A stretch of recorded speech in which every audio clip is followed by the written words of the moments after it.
ये कहानी है टिंकू की चाँद पे सैर पे जाने की। प्रोफेसर किम एक बहुत ही बड़े साइंटिस्ट थे।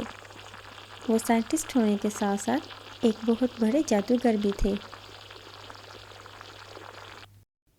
वो अपनी न्यू सर्च पे काम कर रहे थे, जिसमें उन्होंने चूहे को इंसानी शक्ल में बदलना था। इसके लिए उन्हें किसी बहुत ही ज़हीन इंसान का डीएनए भी चाहिए था। वो अपनी इस कोशिश में काफ़ी हद तक कामयाब भी हो रहे थे। इधर उन्होंने चांद से लाई गई मिट्टी से दुनिया के बेशबहा कीमती हीरे और मोती तैयार कर लिए थे। टिंकू एक बड़ा ही समझदार बच्चा था। वो बड़ा ज़हीन और अक्लमंद था। टिंकू हमेशा चांद पे जाना चाहता था। वो अक्सर रात को अपने घर से बाहर निकल आता और घंटों चांद को देखता रहता। वो हमेशा यही सोचता, काश वो चांद पे चला जाए। एक सुबह टिंकू की मुलाकात मिस्टर किम से हुई। वो मिस्टर किम को देख के बेहद खुश हुआ। मिस्टर किम टिंकू से मिलकर बहुत खुश हुए। उन्होंने टिंकू को अपनी नई दरियाफ्त के बारे में बताया। उन्होंने बताया कि उन्होंने चांद की मिट्टी से हीरे और मोती बनाए हैं और अब उनको एक चूहे को इंसानी शक्ल में बनाने के लिए इंसान का डीएनए चाहिए। टिंकू ये सुन के बहुत खुश हुआ। उसे चांद की सैर करने का एक रास्ता नज़र आ रहा था। अगली सुबह वो अपनी बहनों चिंकी और मिंकी के साथ खूब सारा खेला। वो दिल ही दिल में बहुत खुश था, क्योंकि उसको चांद पे जाने का रास्ता नज़र आ गया था। रात हुई तो टिंकू मिस्टर किम के पास गया और बताया कि वो चांद की सैर को जाना चाहता है। मिस्टर किम ने कहा, अगर तुम मेरे सवाल का सही जवाब दे दोगे तो मैं तुम्हें चांद पे भेज दूंगा।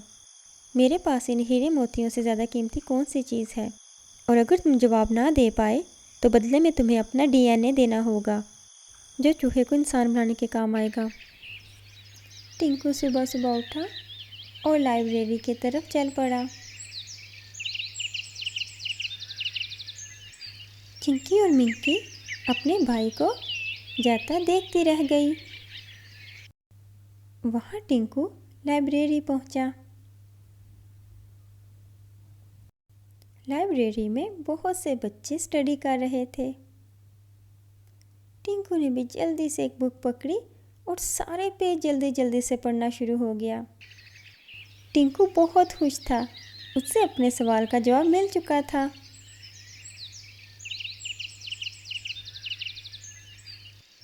चिंकी ने अपने भाई को कहा, भाई जल्दी घर आ जाना, हम घर जा रही हैं। टिंकू फौरन से मिस्टर किम के पास पहुंचा और बताया, मैंने आपके सवाल का जवाब तलाश कर लिया है। आपकी अक्ल आपके उन हीरो मोतियों से ज़्यादा कीमती है, क्योंकि आपने अपनी अक्ल की वजह से वो चीज़ें बनाई। मिस्टर किम बेहद खुश हुए। उन्होंने टिंकू को चांद पे भेजने का वादा किया। मिस्टर किम टिंकू की जहानत से बेहद मुतासर हुए।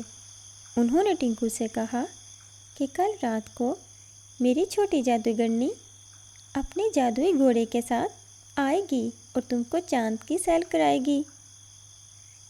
इसके लिए तुम अपनी तैयारी कर रखना। जी तो प्यारे बच्चों, नेक्स्ट पार्ट में हम देखेंगे कि टिंकू कैसे चांद की सैर को जाएगा और क्या वो जा पाएगा भी कि नहीं। तब तक के लिए अपना बहुत सा ख्याल रखिएगा।